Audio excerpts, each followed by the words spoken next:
kooti yagenze mu maaso amaanyi gabadde mangi okunaddala kusaidia Hajji abantu bazze beetegese bulungi obusungu bwabadde bungi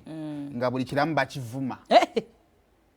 they left no stone unturned lwakuba obusungu obwo ekyamazima bulina kye bukonfami nga Hajjati oba yali abadde atuli talimba kutiisibwa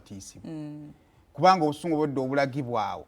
nalabye naalongo kitone nga amufulumya obusungu olaba babutadde wali basajja balina mmundo lwe bamusanga singa bamusanga ng'aliika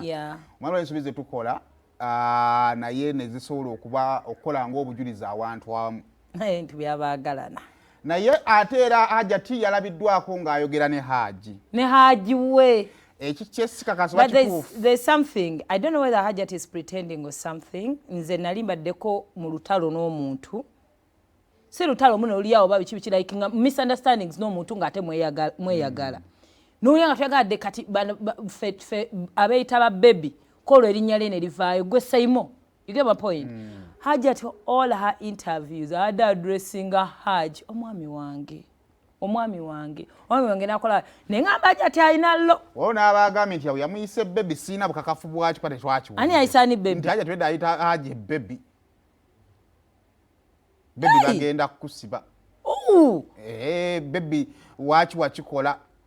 obukakafu bwekyo tukola ki tetubumanyi naye nga embeera yonna nga bwe yatambudde yadde ya busungu yabadde yakulagako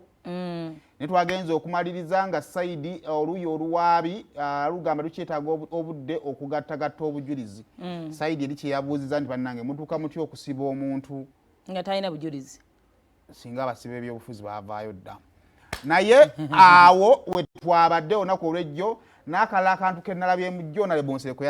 kuyajjidde ku ttiimu y'abalooya yakanyugayo ejjinja we yakanyugayo ejjinja yalaba enjuki olina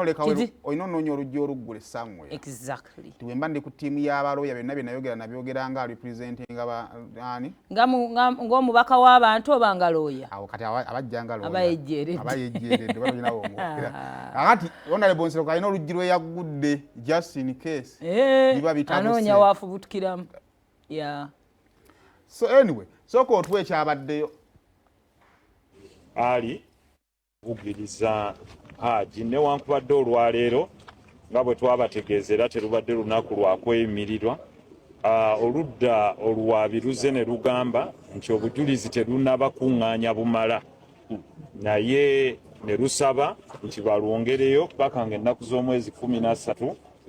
mu Novemba mu mwezi ogw'okumin'ogumu gukomewo nga gukuŋŋaanyizza obujulizi naffe bwe tutyo ne tusaba kooti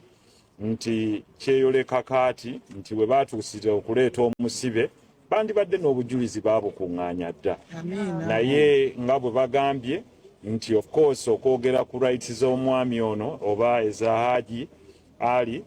kiteeka okubeera era ne mu kooti enkulu kubanga yeevunaanyizibwa ku nsonga zino ate nga naffe ekyo era tukikakasa naye omulamuzi ategeezezza oludda luli lwanguye okuŋŋaanya obujulizi bwabwe era naffe tubawagaabwe nti nga bwe tugambye nti singa mwali mukimanyi nti mulina obujulizi bwonna mwandize buzi n'obujulizi kuba mugambye emyezi gyonna egibaddewo obujulizi mubadde mubuyina naye bagambye obujulizi tebuwera so bakyanoonyereza obujulizi obusukkawo nga omuntu waffe Hajji bw'akyali emabega w'emitayimbwa kakati awo we tujja okuva tubategeeze nti ennaku z'omwezi nga 4 lujja kuba lwa Mande ku ssaawa 3 twataddeyo okusaba kwaffe mu kooti enkulu ey'omu Kampala eya High Court Criminal Division egenda okutuula wali ku High Court mwenna we mumanyi ku ssaawa 3 lwe tugenda okuteekayo okusaba kw'okweyimirira okwa Hajji Ali Mwizelwa ekirungi nti bano bategeezezza nti bo tebannamaliriza kubuuliriza ku nsonga eno bakyanoonyereza bakyakuŋŋaanya bujulizi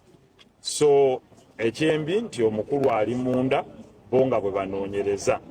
kakati nga bwe tubagambye titujja kugenda mu maaso nga tussa ekitiibwa mu kooti nammwe okubassaamu ekitiibwa tubakubiriza tukuume enneeyisa ennungi n'okubeera nga tugoberera olutambula mu ba celebrities